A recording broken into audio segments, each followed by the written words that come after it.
Okay, Zok the Gemara weiter.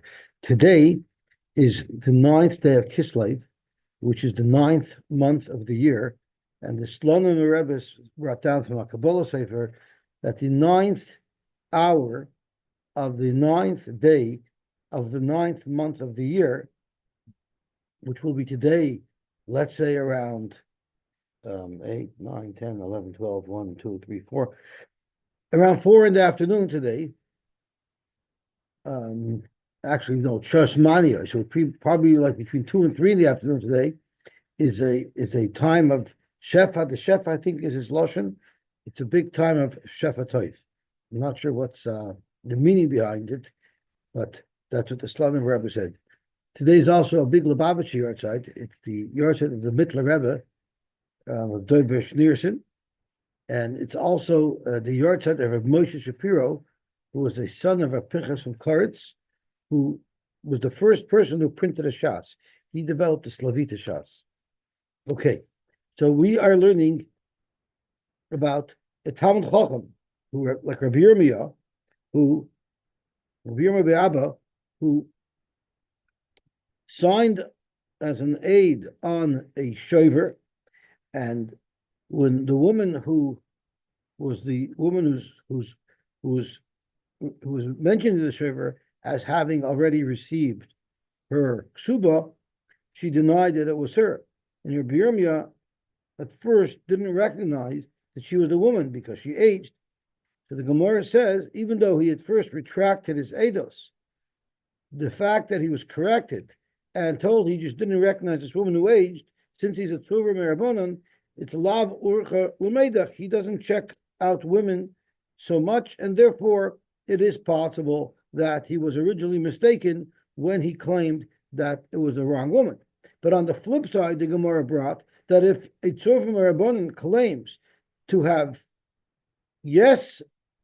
clearly identified this woman, she can't deny that I'm the woman and say you don't know because you're a tzuver merabonon, you don't check. If the tzuver merabonon is sure that he checked, then avada, his edus is good. And that takes us to 6 lines from the top of today's daf, Daf Kuf Samach Ches Amar Aleph. Amar Abaye, Hi tzuver merabonon, the Azul the Kedusha Itza. A tzuver merabonon who's going to get married. The halacha is nidbar am haaretz b'hadei. He should take an am haaretz with him. Why? Dilma machalfa lo minei. What if the woman who he thinks he was going to marry is a different one, like on my side with Yaakov and Leah? So since he doesn't check out women as thoroughly as a regular person, he should bring a regular person with him. Now, this is not to suggest that the Amoritz is going to do an Aveira by looking too closely at a woman with the wrong intention. This is, of course, everything is being done kalocha. And the point is, if someone's looking at a woman and checking out a woman for the right purposes, that's allowed. To the contrary, the Gemara tells us that if one doesn't check out the woman whom he wants to marry, he has to make sure that it will be a good shidduch. This actually gets into another interesting subject, and that is the veils, the dek tichels, or the veils that kalas wear by a chasna.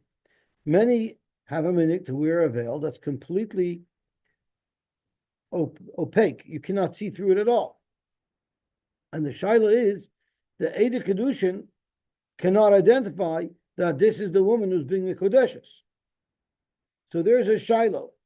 What if Eideh Kedushin watch a Kedushin, but they couldn't see this woman's face, so they couldn't identify this woman? But of course, right after the chuppah, she uncovers herself, and you could see her face. So they knew it was this person, they just couldn't see their face. Would that be a good Eideh Kedushin? So the Mabit, who's from the early Achronim or late Rishonim, he lived at the time of the B'Yosef, the Mabit said, this woman is absolutely not married. So if two Eidim are watching a chuppah, and they're the Eideh Kedushin, and they can't see who this woman is, even though they still have their eye on her after the chuppah when she uncovers herself, so retroactively they know who they were looking at, nevertheless, that would not be a good Kedushin at all. The Maharit argues and he says, let me ask you a question. What if two people witness a murder? They see that somebody killed somebody, but the murderer was wearing a face mask. And they're following this murderer, not letting him out of their sight. And then his face mask comes off. Are you telling me they're not Eidos and these guys are Tzech? Of course they are. So the question is, if you can identify somebody after the fact, and after the fact you have clarity as to what happened, would that be good Eidah Kedushin? So there's a big tumult around how it works. By our chasanis, even if the kala is completely covered with an opaque veil, the Misad Kedushin usually before the Kedushin lifts up her veil, especially anyway. Some people are starting on the fact that anyway they make a bracha hagofen, and then they give the kala to drink and the chazan to drink, so they have to lift up her veil then to give her to drink. But most Kedushins that I've been by, the Masada Kedushin make sure to uncover the kala's veil, and for the Eidim to get a good look, to be 100% sure they know who they're looking at, and that's how they make sure that there's a Kedushin. But there was a big discussion about it going way back when, to the times of the Rishonim, as to if that would be considered a good Eidos.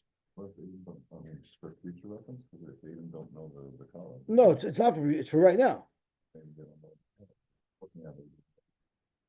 So what does it help if they know what this person looks like if they don't know what her name is? They don't know the thing. What happens with Rabbanish? Rabbanish from the mirror? Right.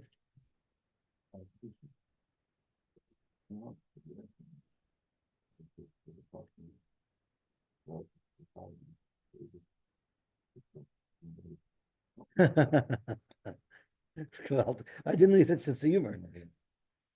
Okay, I'm not sure if the other on Zoom heard what he said. The Rabbanish Finkel's Zatzal was a Masada Kedushin once. So we asked Adam, are you related to the Chassan? They said no. Are you related to the Kala? They said no. He said, then who invited you?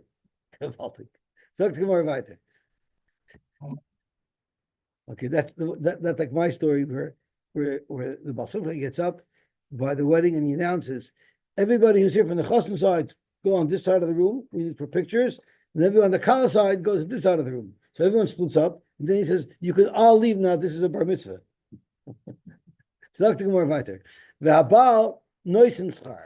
Who pays for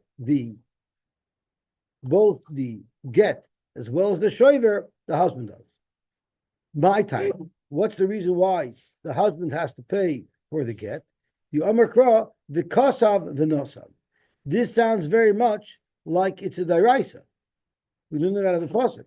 We are idna the loy avdin haki. Nowadays, that the women pay for the get. Why? Should you rabbanan isha kehecha delay lishaya? He's going to delay and delay and delay. So we allow her to pay for it because she's trying to expedite the get and not to be in a guna.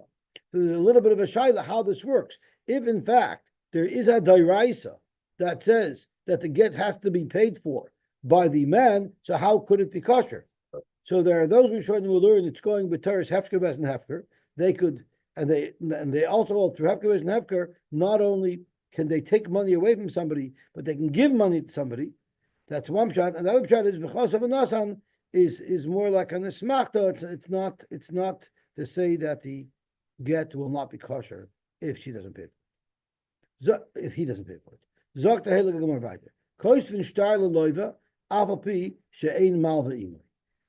And we said that who pays for it? The loiva pays for the shtar. Of course, the loiva pays for the shtar. It's purely for his benefit because otherwise no one's going to lend him money.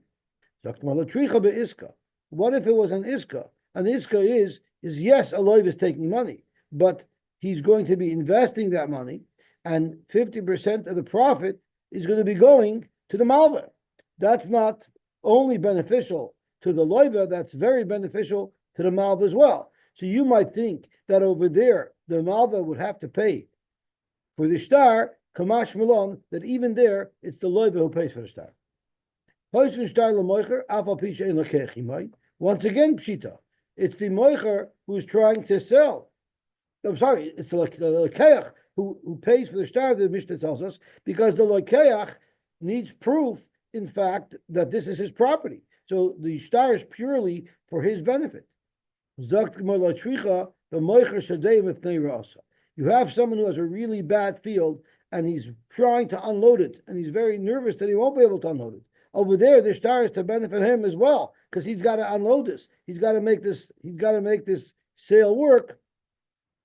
So you might think there the moicher would have to pay for the shtar. Kamash v'lon, even there the loikeach pays for the shtar. Eiden koisvin shtari erisin. So once again, we said who pays for the shtari erisin, who pays for the writing of the ksuba and the writing of the document that records which party is giving what? The chassan side. Fekmar pshita, of course it's the chassan side. Nachmar latricha tafilu tzurvim erabonan the nichalei lechamur lekroive. What if it's the best bacher in Lakewood that the shver wants him very badly? So the shver says, "No worry, I'll take care of all expenses. I just want you." Even there, the chassan has to pay for the ksuba. Zakt the Rashbam. I feel even if the chosn is tzurvim rabbanon. So kedai de chamina chamav yitin kol aschar sharei masi bite l'tamid chacham kamash v'lon that the chosn has to pay. Zok the Gemara weiter. Ein koitzen shtar arisos v'kablonos. Once again, this is the shtar to record a deal of someone who's renting somebody else's property to cultivate it, either for a fixed rent or for a portion of the revenue. So once again, who pays for that? The Arish and the Kabbalah, because they're acquiring what they need to earn a living from this landowner. So Pshita they should pay for it. We're talking about a field that you will, for some reason, you won't be able to plant it for a little while. So there's not such a great benefit to the Arish and to the Kabbalah. As the Rashbam says, there was some issue with the field, they had to leave it fallow for a couple of years. Right now, there's no great benefit for the makabel, even there the makabel has to pay for the shtar. Okay, weiter. And when we learned to Mishnah, we didn't know what shtare birurin meant. So here the Gemara unlocks the mystery. My shtare birurin hacha targimu shtare tainasa. There would be a secretary in the Bezdin. What's the name of a stenographer? It's a stenographer or a stenographer? What? It's a stenographer. So the stenographer would record the tinus that each party made in Bezdin. And it's not like today. It's not like today where it would be one dialogue that would be recorded. It seems like they kept a separate record of what Baldin A said and a separate record of what Baldin B said. And we'll see that in just a moment. So it's Shtori Tanasa. One of the ways where the way a Bezdin is chosen is if two Balei didn't have a machlokes, we give them a pool of dayanim to pick from, and we tell each of the Balei, you pick one dayan, so you'll get the dayan you want, and you pick one dayan, you get the dayan that you want, and then the two dayanim in between them will bring in the third dayan. So we use it with the short form for that is zavla.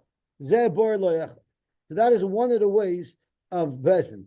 I've been in Bezdin more than once. I'm sorry? They're sure they still do. So I've been in Bezdin in Toronto a couple of times, and most of the times, there was no Zavla. Most of the times, the Bezdin set up a Bezdin. I didn't know in advance who the dying would be, but I once went to the Torah where the other Baldin Bedafka wanted one person on the panel, on the Bezdin, and I picked mine, and then together they picked a third. Anyway, my greatest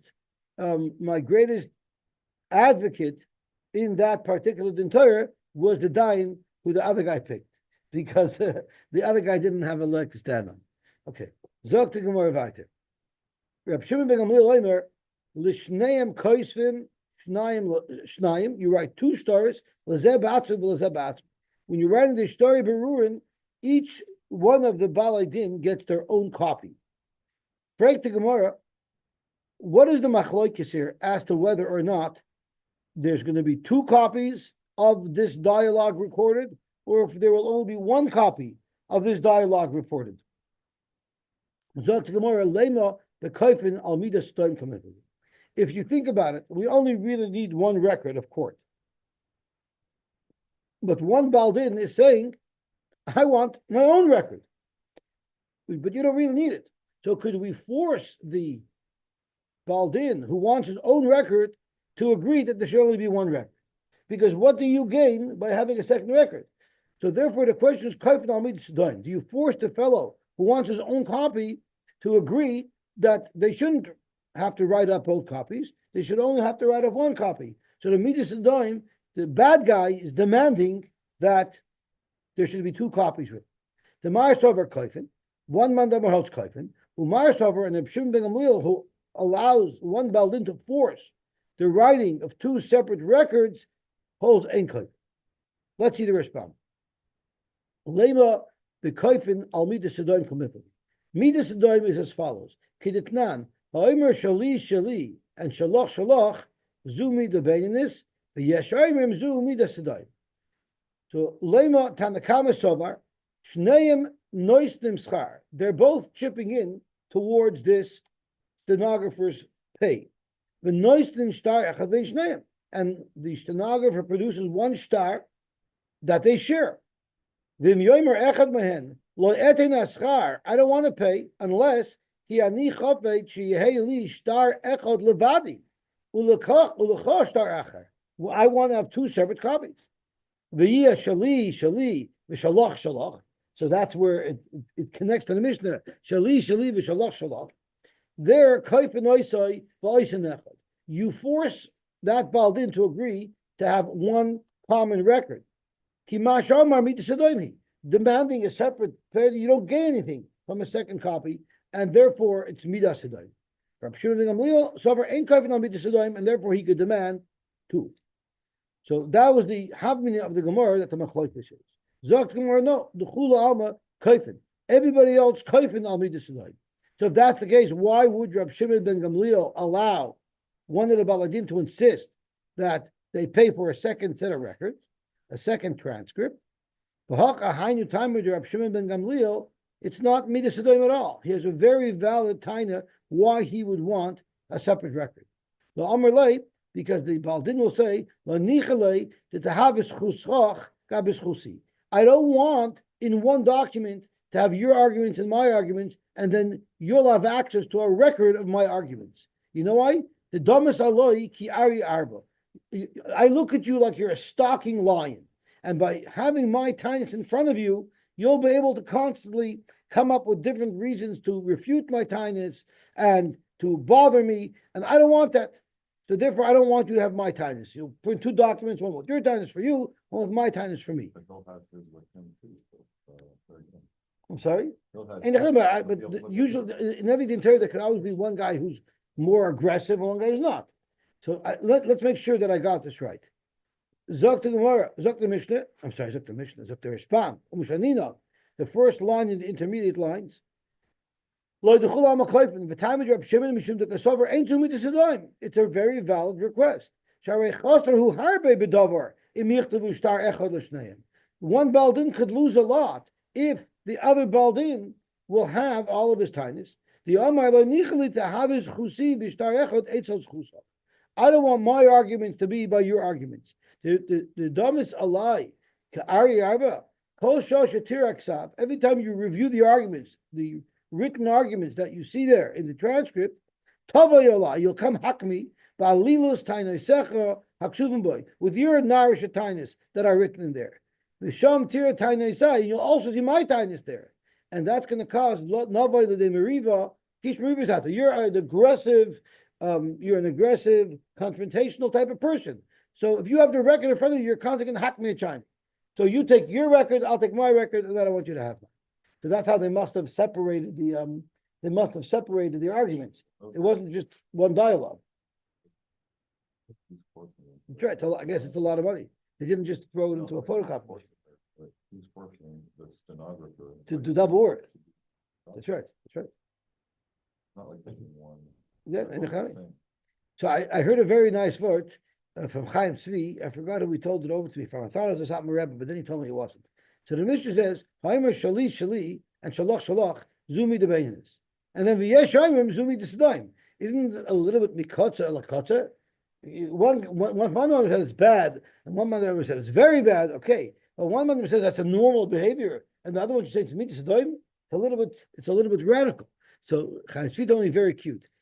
It's something that would be possible for a Satmar Rebbe to say, but he told me it was somebody else. I don't remember. He says, you have a kloizim begechusid, and they come to collect for the Satmar Moistis from the kloizim begechusid. He says, "What's the for me? Ich gave him kloizimberg, and die guy by that mention, and then gave him Fasatmer. So I'm a Shali Shalach, it's a very reasonable argument. You'll support your Chassidus, I'll support my Chassidus, is very good. But V'yesh Ayrim, if the Kloiziger only says that he wants to support Kloiziger Moistus, just to use this as an excuse, not to support Satmar Moistus, that's Midas Adon. That's it. I love that part. Okay, gewaltig. Sagt Mehele Gemishna weiter. Misha para mixes someone borrowed $100,000. He's paying it off is slowly, and he came up with a partial payment. He came up with $50,000. Now they don't want to write a new star saying that part of it was paid because that's expensive. So what they decided to do is, Reuven was the loiva, Shimon was the malva. They decided we'll take the star and we'll give it to Levi. Levi will hold the star, and he'll know that it was partially paid. But the loiva made a condition. The Omar loy, the loiva said, if I don't pay off the remaining 50,000 by January 1st, 2025, then tain loy shtorei. Levi, you can give Shimon the star back, and now Shimon can collect for me the full 100,000. Because look, you just said it costs money to write up a shekel. Zog to Gemara, he gives man v'lo nasan. Full star is still around. Yes. So I can't hold it because if the loiva holds it, the malva will say so that I won't be able to collect. Yeah, but how much? The loiva is not going to the malva hold it because the malva can collect all 100,000. So they decided to give it to a third party. They're relying on the third party. They obviously both trust third party. Otherwise, this arrangement wouldn't work. And what happens with Loy Nasan? Reuben could not come up with the rest of the money by January 1st, 2025. So now the question is, the Tanai that he made, will that be mechayiv him to pay the full 100,000? Rabbi Yosy Omer Yitain, the star gets given back to the Malva, meaning now the loiva is chayiv the full 100,000. And Rabbi Yehuda Omer Lo Yitain. Rabbi Yehuda says, no, you don't give it. Zog to Gemara, what is the machlokes about? What is the core of the machlokes? It's about a smachta kanya. When this gentleman said to Levi, you hold the star and give it to Reuben, give it to Shimon, they don't pay back on time, in a million years he didn't have a havman he would have been able to pay. He only said it because he had full intention of paying. So therefore, when he said that I'm obliging myself to be mechayiv myself to full 100,000 if I don't pay by that date, he didn't really mean it. That's the Rabbi Yehuda sover. But Rabbi Yosy sover smachta kanya. You make such an obligation, it works. Rabbi Yehuda sover asmachta lo kanya. Now, of course, there's a very big tumult in the Rishonim. What's the difference between an asmachta and every other Tanai? Tanai, when they go to Reuben, if you go and fight for us, then you're going to get a bayard. If not, no. So why is this different than any other Tanai? So there's a lot of talk in the Rishonim about it. One of the basic pshatim is, if the Tanai is something that you want it to be fulfilled, right? Like when they got up in the Reuben, we want to come and fight for Klal Yisrael, and when we fight, then we'll get our land. That's something that will be a Tanai that works. But if the subject matter is something that we absolutely don't want to happen, that would be an asmachta. But that's a little bit of an oversimplified way of discussing it, because there's a lot of details in asmachta kanya and lekana, such as, is the bet contingent upon something that's out of your control? In this case, whether he should pay or not might be somewhat in his control. What if the bet is based on if it rains tomorrow? So there's a lot of discussion as to if it's in your control, does that have an impact, which Rishonim holds that it does. Then there's the discussions of, is it something that we want to happen, or is it something that we're hoping won't happen? So there's a lot of details as to the differences between what a Tanai is, which works, and in the Smachta, which does not work. Amar Rab Nachman, Amar Rabba Bar Avua, Amar Rav. Halachic Rabbi Yosy In other words, we paskin asmachta kanya. He also look at Rab Ami when he came to Rab Ami. Omalu, he told him. Somebody told Rab Nachman. The chimiachar Rabbi Yochanan melamdenu pamri shoinu shniya halacha Rabbi Yosy. Rabbi Yochanan told us several times that the halacha is like Rabbi Yosy that we paskin asmachta kanya. But anima esa because ve'ein halacha Rabbi Yosy. We don't paskin like Rabbi Yosy, and we in fact paskin asmachta loy kanya. Kavaltik. Let's see the Rashbam ve'ein halacha Rabbi Yosy. It's 4 lines from the bottom. Aval b'shani muka. Even though the Gemara often says that Rabbi Yosy we paskin like him because he always brings a good raya to himself. He always supports himself with proof. Nevertheless, we paskin asmachta loy kanya ela imkain kanu minei bebezdin choshev. When will an asmachta be kanya? If a kinyan was made obliging him to this Tanai in a bezdin choshev, and uvidaloy honest, and he was clearly not forced, but a normal bet asmachta loy kanya. Right? We're coming up to Chanukah. That's why misachke bekuvya are considered posulatis, because every transaction in the card game is an asmachta. I made a bet assuming that I was going to win. I wasn't planning to lose. So when I lost, is it mechayiv me to pay? Are you allowed to take my money? If you hold asmachta loy kanya, then you're not allowed to take my money. That means if you took my money, you're a ganav. So therefore, misachke bekuvya are posulatis. Nisha nimchak shtar choyvay. What if you have a star that says Reuben owes you $100,000, and the star choiv got rubbed out due to no fault of your own? It wore out, it got wet, but whatever the case is, your star now is in jeopardy. So what do? Maimid olav edim. You bring edim ubal lefnei bezin. So you bring edim who saw what the star said before it got erased, and you go to bezin. V'oisin loikiyum. And they're Mekayim the star as follows: Ish Ploini ben Ploini Nimchak Shtoroi. Specifically, not taking that around the star. That's correct. So Reuven ben Yosef had a star, and the star was erased. We're going to get there. Beyond Ploini, and the star was dated. The day got erased is not relevant. The star was dated on this and this date. And uploini edav, like you mentioned, and the edim that signed on the star were these 2 people. So you have somebody who independently testifies in Bezdin about a legitimate star that was once there, and they give all the relevant details of that star. Then Bezdin could certify it so that he salvaged his star. Let's see the Rashbam on the Mishnah. Misha nimchak star chayvay me'atzmai. It got messed up. It wore out, or shenoflu olav mayim, or it got wet. Mayim olav edim hayodim who know me'emus nichtav when the star was written, u'ma kosav boyim what was written in the star. And these 2 edim b'moisen loikim b'fnei bezdin, they could do a kiyum in front of bezdin. The kois v'loi ma shaya kosav boisha star. They will write over what was written in that star. V'azman v'mois. Now, Rashbam says the Edim write everything over, they reestablish the star, that you do it in front of Bezdin. Tosfos learns that the Bezdin does it. So there's a little bit of a discussion who exactly does this, but it's for sure in front of a Bezdin. Nimchak shtarai, shayikosav b'yom ploni, it was written on this day, uploni, hoyu Edim, shayu chasumim boy, and these were the 2 Edim that were signed on it. Kolza koisvin elam makayim. All this is written by the people who are going to be Mekayim the document, and then they sign their names at the bottom. So let's see exactly how this will go. Tanu Rabbah, Eizehu Kiyumai. What exactly are they going to write? The most of Tlasa Havina, the 3 of us were sitting, Anu Ploini Uploini Uploini, and what happened was Hoitzi Ploini ben Ploini Shtar Mochok Lefanenu. Reuven ben Yosef brought a star. He presented to us a star that was rubbed out. Beyond Pliny Upliny, the date on the star was beyond Pliny Upliny. I'm sorry, beyond Pliny, comma, Upliny Edom. And these 2 people were the Edom on that star. Now, the star was not Mekuyim, right? They just presented a star that was wiped out, but not a star Mekuyim.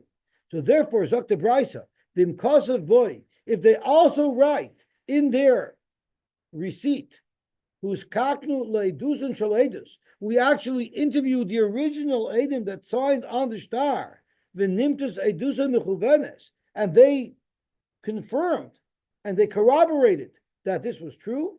Then goiva, this is called a star mekuyim, with which the original holder of the star, Reuben ben Yosef, can collect with.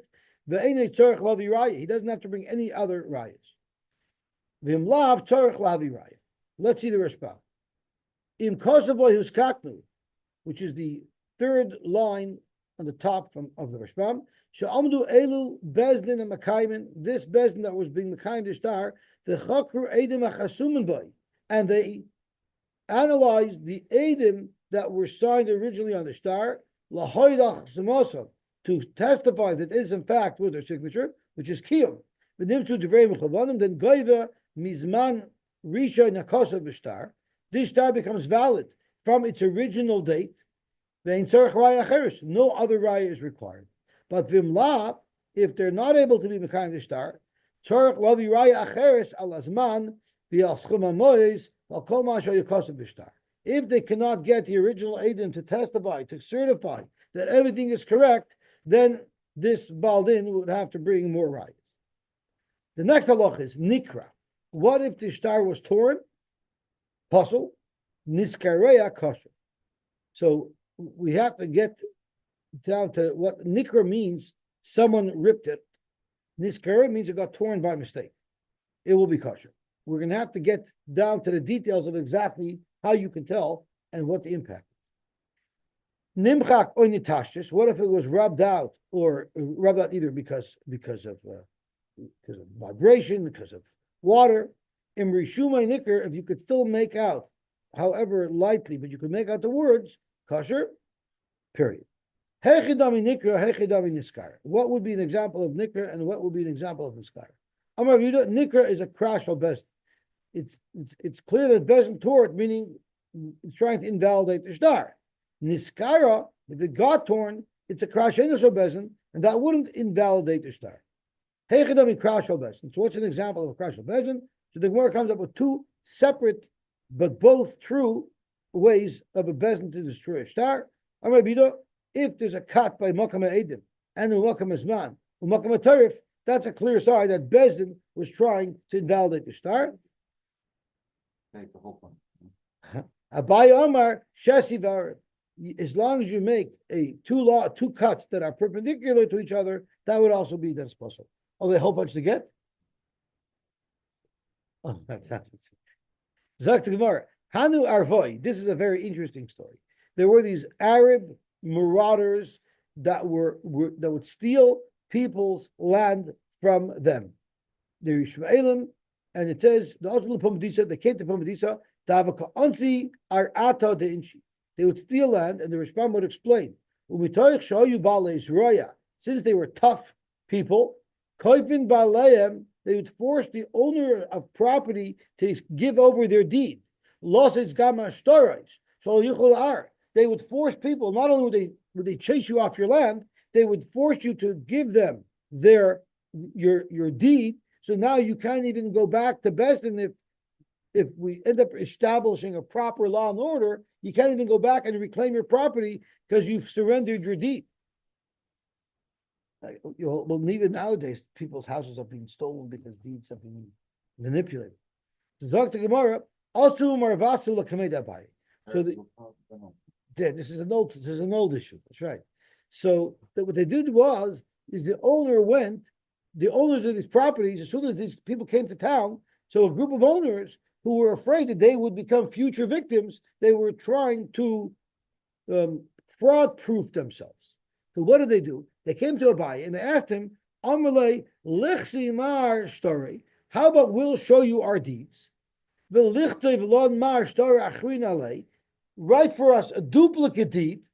This way, the misnis chad, let's say they come and I become a victim of their land grabs. They'll take our land away and they'll insist that we give them the deed. What's going to happen is eventually these people are going to be taken down.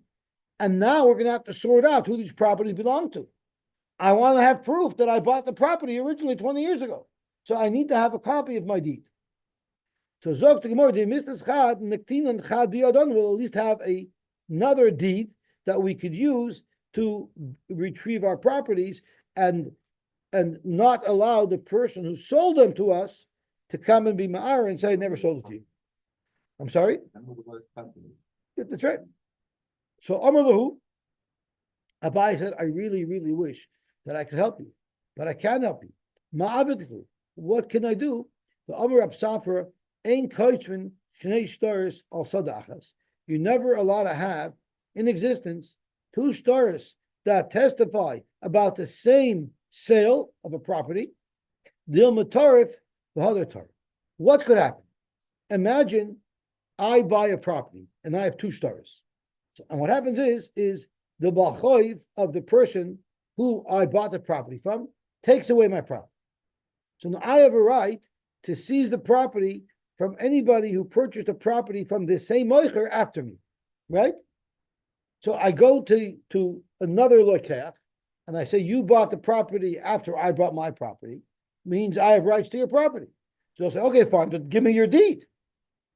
So I say, indeed, I give him his deed, and he gives me his property. Boom, right?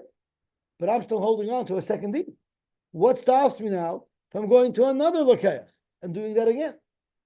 So therefore, we don't allow someone to have two stars on this property. So have a qatar delay. But the Balabatim were bugging Abaye. How could you leave us like this? We need you to do something for us. So they were bugging him and bugging him. And Abaye needed to shake them off. So Amar Leila Safrei, he told the Sofer, this is what you should do for them. Zil Ksayvlahu al Hamechek, ve'edav al Niyar, the puzzle. Write the mishtar that's puzzle. They won't chop, but at least it'll get them off my back. That's how one Rishon learns. Other Rishonim learned that in fact it was going to be a good star.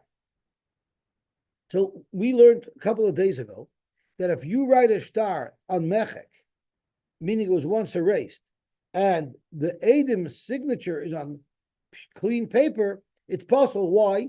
Because then the person holding the star can erase whatever's on there and put in his own nusach. And since it was erased once, you won't be able to tell. And we already said, even though you could tell between something that was erased once and something that was erased twice, that's only if you have the two texts side by side. But here you have his signature is on a clean piece of niyar, and there's a mechach. So that's a pasal star. Give them a pasal star. Maybe it'll push them off and they won't come. Amalei Ravacha bar Menyumele Abaye, what pasal star? The Dilma Rishume Nicker. If you'll be able to tell what it said before it was erased, because it's not completely erased, and you're telling us to write a star, erase it, and write a star again, we'll be able to see the original print. Utanya, we just learned over here a moment ago, Nimchak oy nitashes and Rishume Nicker kosher. Amalei Abaye said, I didn't mean you should write the star, erase it, and write it again. Mi kamina star malya? No, I meant aleph beis ba'alma kamina. I meant fill the whole paper up with letters, random letters, erase it, then write the lashon star. So that clearly is a star written on a mechek, and if you look closely to see the mechek, you won't see any type of document there because it's just random letters. That would not be valid. I don't know if the other remembers. We had not too long ago someone tried doing that to a woman. Remember, someone tried doing that to a woman, and the woman told him your ship should sink because she was upset that he was trying to sell her an invalid star. Okay, Zok Gemara weiter. Taner Rabban. Hareisha ba v'amar avat shtar chayv.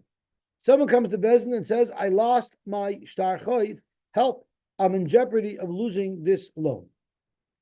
Aval pi shamru edim. Even if you can produce edim that say, Anu kasavnu, v'chasamnu, v'nasnanuloi, even if he can produce edim who can testify that yes, he had a legitimate star, but they cannot testify that they saw him lose it.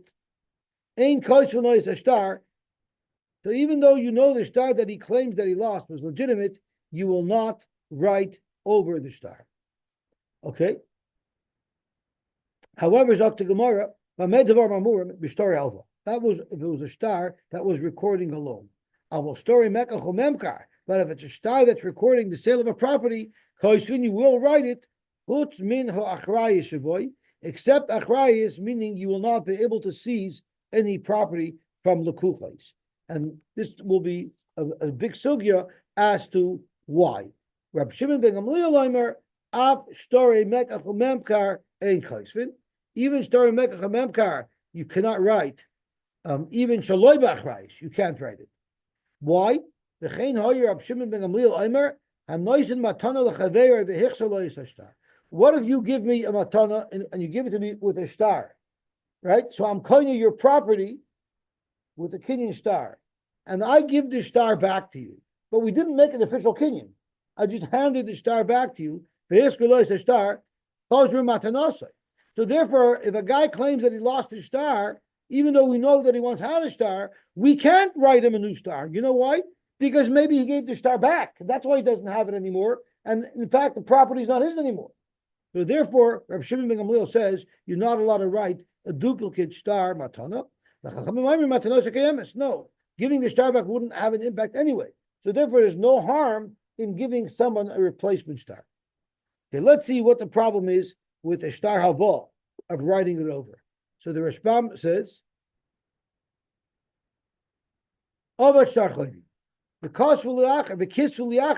please write me another star to replace the star that I lost. He has Edim about the original star, but he does not have Edim that can testify, in fact, that he lost it. So he might have an ulterior motive in acquiring a second star, a duplicate star. There's no suggestion maybe that this was written about how it never occurred. So b'shtar hava, you don't give it back. Afilu in vo lichtoy chutz miachrayis shaboy ein kaishvin.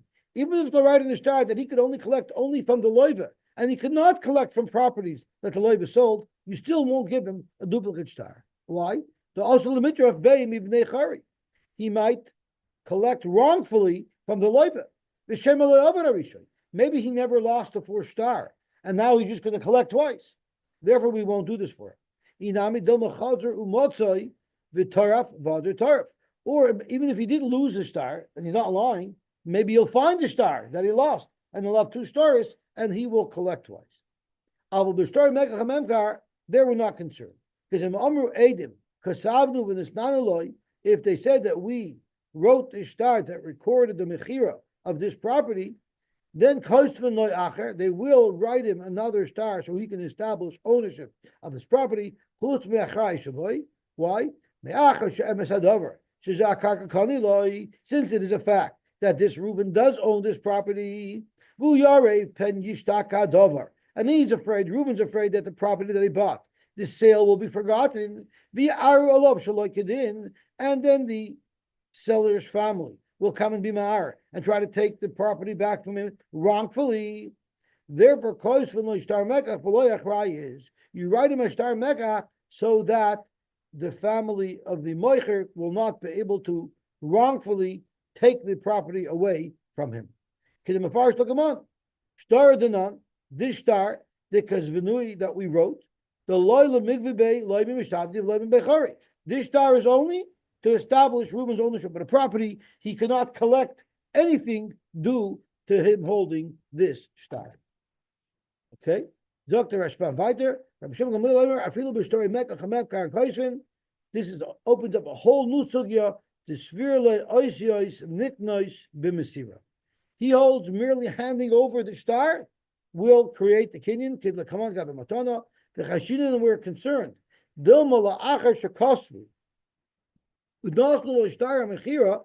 Maybe after Reuben received the star mechira, maybe Reuben returned it. Reuben gave it back to the moicher, and the chazer loy mekhay, and he reversed the sale. It's possible you can reverse the sale. If you hold oishas nikas b'mesira, you can reverse the sale just by giving back the star. We're afraid that happened, and therefore we can't afford to give him another star because now he might want to.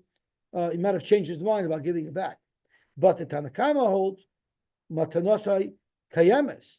Meaning it wouldn't help if he gave it back. So it's still his. Elam kain chazar umachra loy umachra oy nos loy b'kinyan gomer. Or if you did a proper sale, you could sell it back. You cannot undo a sale, but you could make a new sale to give it back. And therefore, since you can't undo the sale, there's no harm in giving you a star that indicates you originally purchased it fair and square. Okay, we'll stop here. Shot.